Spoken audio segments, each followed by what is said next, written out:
Hello and welcome here on the Red Couch. I'm sitting here with Essa El-Saleh, President and CEO of Agility Global Integrated Logistics. So you've been in that position for more than 10 years, since 2007. What's your personal highlight in that respect?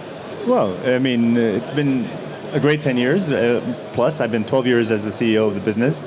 And every year is a great learning experience for us, and from where we were to where we are today.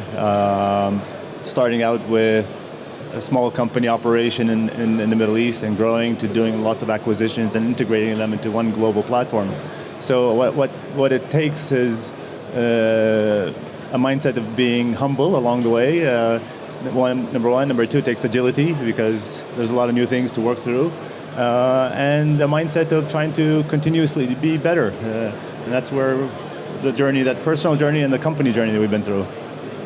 And if you were to retire right now, which obviously you're not planning on quite yet, but if it were so and you had to look back on those 12 years, what would you say that was the event that you will always remember as CEO? You know, that's a good question. I think first of all, I don't plan on retiring. number one. Number two, what I love about this business and our industry is that it's a global business where you have to meet different people almost every day. And to me, that's an ongoing highlight of what we do and what we're trying to do. And a big part of my position, my role is to ensure people are connected, people understand the vision, the goal that we want to achieve, and they feel empowered and engaged to go out and do it. And my role is to make sure that they are successful. And to me, that's the biggest highlight in this journey of being CEO in the business. It's shifted my focus to ensuring our people are successful, to which in turn they're successful by serving our customers and our business partners. See, and I thought it would have been the interview here on the Red Couch, but I'm wrong. Fair I'm enough. sorry. That's the second highlight of my career. But I want to talk to you a little bit about the figures of the first quarter. I don't want to go into the figures, but they weren't quite so good. There is some room to grow. And one of the reasons that you gave is that you invested a lot in digital transformation. Absolutely. Can you give me an example of what exactly it is that you are investing in? Yeah, no, first two things. I think over the past 7-8 years, we've been on a consistent path of growing our top line and our bottom line consistently year over year. And that's been a testament to the strategy and the people that we have on executing against that strategy. In the first quarter of this year, we managed to grow our business. However, a lot of the big investments we made in our digital transformation effort are kicking in. So what does that mean, to your question? What we're doing is we're committed a lot of people and resources in developing a combination of things. One is our global operating platform, enabling our network to function in a much more efficient, effective way. Number two, enabling us to leverage data and information across the supply chain in manners and ways that adds value to our customers. So in terms of where they're spending, not only where their goods are, but where they're spending, how they're moving, what are opportunities they can do to improve on their supply chain in terms of cost and impact. So I guess the buzzword that's also buzzing around here at the Transport Logistic is digital supply chain and digital supply chain management. So that's where you're investing the most. We are a considerable amount of capital, and we're doing it all internally with a lot of our internal resources. We're not, which has allowed us to follow through with a saying I said a couple of years ago, that we are a company that wants to, we're becoming an IT company that does freight because we're developing our own systems, we're developing our own digital transformation capabilities. So what that's done is allowed us and made us invest in the right resources or what we call agile approaches to doing the software development. So we bring both a supply chain perspective and a digital perspective to our digital capabilities. And are you already seeing some return of investment in terms of digitalization? So a couple of points. We launched about a year and a half ago our Ship of Freight portal, which allows us to offer services to our SME customers, our small customers, in a way where they can get an instant competitive quote, book, pay, and transact online completely without having to interface with any person, but also with the confidence of a global network behind it. Okay, I'm going to switch gears completely, no pun intended. But I want to talk to you a little bit about green logistics. Sure. Are you seeing a change in your customers' awareness in that regard? I think so. I mean, the conversations are happening. I think there is a combination of what I call push-pull, meaning industry. You have standards and regulation coming in, like the IMO standard regulations to upgrade all the shipping carriers' fuel efficiencies, creating a push in terms of improving the carbon footprint of the supply chain. And then on the pull side, we're seeing clients more and more asking the right questions, asking for a more environmentally friendly solution. But what does that mean?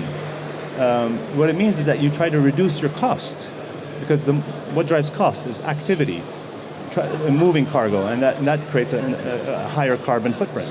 So to the extent we can optimize their supply chain and reduce their cost, by default it improves their economic or carbon footprint. So it's a win-win solution. However, it does take a lot more education, skills and capabilities that we have to build over time to be much more effective at that green solution, let me say. So it's a very typical question, but can you give me a concrete example of how you're making logistics greener at Agility? 100%. So one of our high-tech clients was shipping cargo from Asia to Europe, let's say.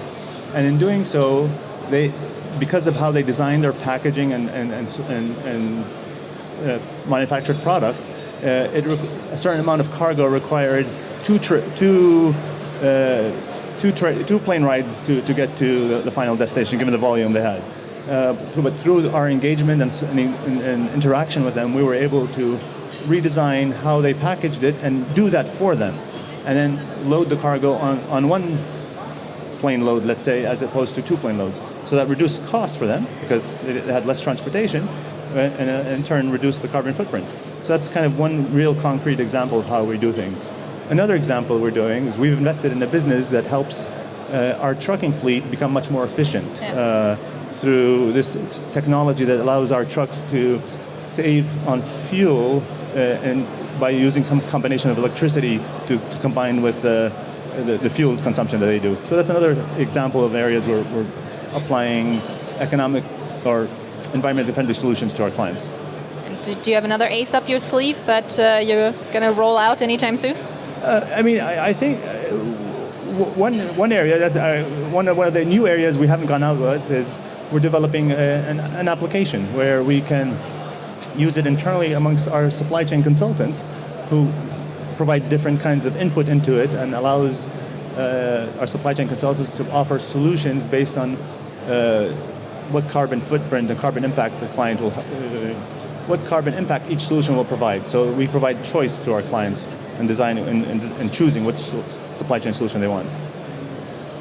Okay, so, and you probably knew this question was coming, but at the beginning of the year, you or Agility was looking to merge with Panalpina. Unfortunately, there was another company that apparently had the better offer. Sure. So you are now empty-handed. Are you disappointed? Yeah, absolutely. I mean, this opportunity to merge with Panalpina was had a lot of industrial logic, as we called it, because both companies would have merged, and our client segments would have been very complementary. The network was more complementary than not, but it would create a huge amount of synergy also. So clearly, we spent a lot of time in it. We were very motivated and excited about it. However, it didn't play out the way we wanted, so we were quite disappointed in that outcome.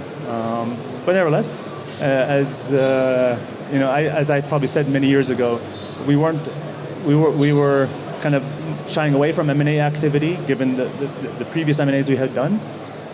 Right now, after this experience, I think our appetite is now more open to looking and considering M&A deals.